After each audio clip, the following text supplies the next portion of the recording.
Hi everyone! Today we're talking about social media in higher education, its use, misuse, and issues. Of course, I will not leave you without solutions, so we're going to talk about how we can overcome some of these issues and how we can reduce misuse and promote responsible use of social media in your classroom. I am Terry and Daly Robinson. Now we know what they are. Even if you can't formulate a formal definition for it, I'm sure you know it.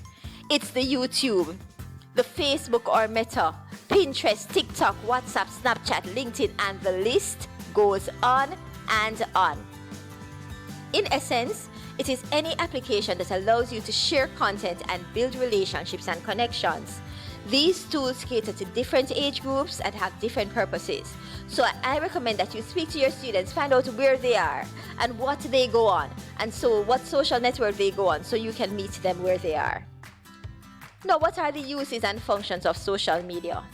The first one we'll look at is Communication by Ansari and Clan 2020. This tells us that communication goes beyond the classroom because of social media. It is an anywhere and anytime thing, so persons are free to communicate whenever they wish. It's for collaboration, group work, gather ideas, share thoughts, join pieces of audio and video together and share them on social media. It's for interaction and engagement. The Community of Inquiry framework tells us that learners are social beings, and so building that element of interaction increases their learning. Then it is for content delivery. Content sharing has expanded the walls of the classroom, and so persons don't have to visit a physical classroom anymore. You'll hear persons saying that they're going to YouTube University because there's content there. The younger persons will say that they are going to TikTok University. Now, while there are so many useful functions of social media in education, Brand 2020 tells us that there are some concerns. What are these concerns?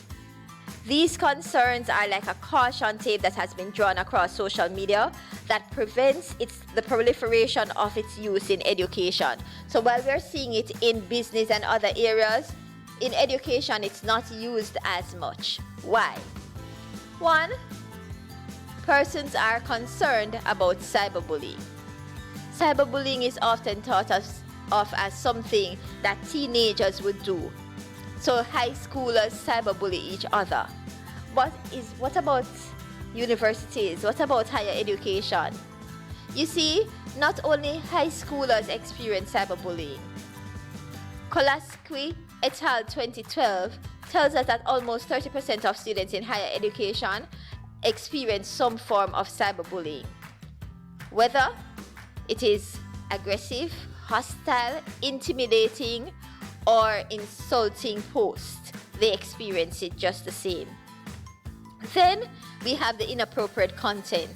Students can be exposed to inappropriate content, and this worries facilitators, instructors. Then it's misinformation. One of the challenges that we had during the pandemic, or during the height of the pandemic, is that everybody became an expert.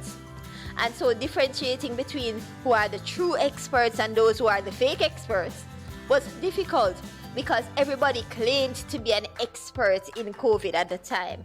And so facilitators, instructors are concerned about misuse or misinformation, incorrect information being fed to their students.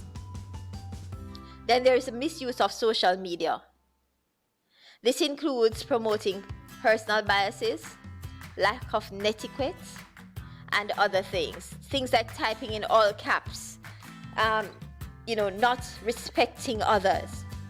Then there's the privacy concerns. Although many social media sites have implemented end-to-end encryption, there's still issues relating to privacy and data leakage.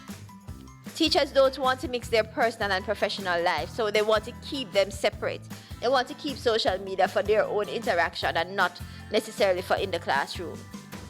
So that's a concern.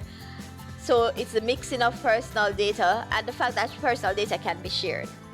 Now, what are the strategies for successful social media use in education? I'll share a few. First, I recommend that you create a professional account. That alleviates your concern about mixing your personal social media with your social media that you'll be using with your students. Next, check the settings. Create private and closed groups. There are many social media programs have settings that you can prevent your students from accessing. Certain feeds that may be for mature audiences will be blocked from them. So you check those settings and encourage them to check those settings and make sure that they turn off anything that they do not want to see. Set rules for posting and commenting in your class area, in your class groups. Encourage user-generated content. When students are building their own content, you get to find out if they're actually learning, and it is fun to learn from each other as they create content. And have a daily presence so that they know that you are working, you're using social media, they become active users of social media for something that is good for educational purposes. Now, these are the references used throughout this presentation, and I trust that your caution tape will be removed and as you put in place these strategies for successful social media use in your classroom. I hope you enjoyed this presentation. Thank you.